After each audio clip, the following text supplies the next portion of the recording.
जैसे मेरा मेन काम, मैंने 3-4 सूत्र बोले थे कि किसी भी सभ्यता के लिए क्या क्या जरूरी होता है। उसमें सबसे पहले सत्य की मतलब केंद्र बिंदु होना। दूसरा, हमेशा यत्र नार्यस्ते पूजन्ते रमन्ते तत्र देवता, नारी का शीर्ष स्थान होना। नारी लीड करेगी और बाकी लोग फॉलो करेंगे, क्योंकि शक्ति है, कभी शक्ति नहीं संसार बनाया, शक्ति कभी संसार को एंड नहीं करेगी। I saw a very beautiful Nari in that photo. Who is that Nari? अरे यार, ये तो क्लासमेट्स हैं यार, एमडेस की हो जैसे हमारी क्लास में। मीडिया उसके पास जाएंगी जो बंदा वायरल हो रहा है। मीडिया का काम नहीं है वेरीफाई करना किसी को कि यार ये बंदा सच में कुछ कह रहा है, सही कह रहा है, गलत कह रहा है।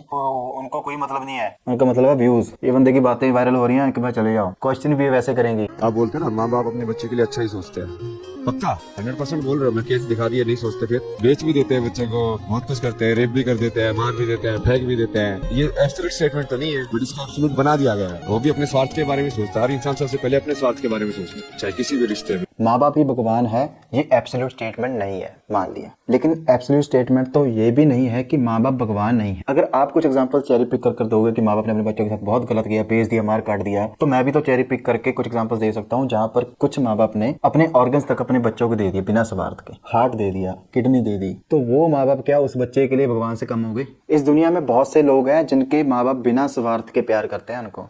अगर आपको माँ बाप का प्यार नहीं मिला तो इसको एक एब्सोल्यूट स्टेटमेंट मत बना दीजिए कि माँ बाप हमेशा अपने बच्चों को स्वार्थ के साथ प्यार करते हैं। बहुत अच्छे तरीके से आप बात कर रहे हैं, हमें लग रहा है कि आप पढ़े लिखे बहुत हैं। आईआईटी बॉम्बे से एरोस्पेस इंजीनियरिंग किया ना मैंने। इस अवस्था में कैसे प्राप्त हुआ? ये अवस्था तो सबसे बेस्ट अवस्था है।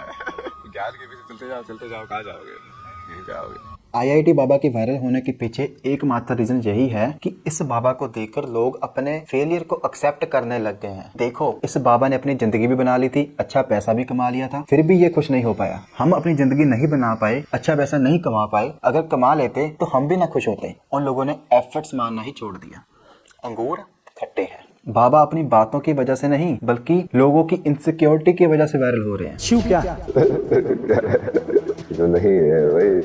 ये सच है। जीरो मेडिटेशन के बारे में हम किसी और वीडियो में बात करेंगे, लेकिन मैं आपको शॉर्ट में बता दूं, अगर आप जीरो मेडिटेशन को अपनी डेली लाइफ में अपना ले तो आपकी जिंदगी मतलब कहाँ ही पहुंच जाएगी। सत्य को पाने के बहुत सारे रास्ते हैं, और चाहे आप शिव का रास्ता चुन लें और चाहे गुरु नानक का, सत्य एक ही है, रास्ते अलग अलग हैं। आईआईटी बाबा आपको रिस्ट्रिक्ट कर रहे हैं। ये दुनिया इतनी सी नहीं है, ट्रस्ट मी, ये बहुत बड़ी है, इसका कोई एंड नहीं है।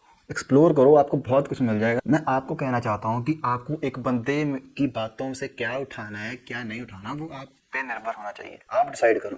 किसी महान बंदे ने कहा था कि लोगों को ये मत बताओ कि उनके लिए सही क्या है गलत क्या है। लोग कहते हैं कि हमें ये बताओ कि हमें करना क्या है, और आपने जो बताया वो हमने कर दिया। अगर सही निकला तो क्रेडिट जाता है हमको कि हमने आपको चुना, और अगर आपने जो बताया हमने कर दिया वो चीज़ गलत हो गई तो इसका क्रेडिट आपको जाता है कि आपने उठाया था इसलिए किया।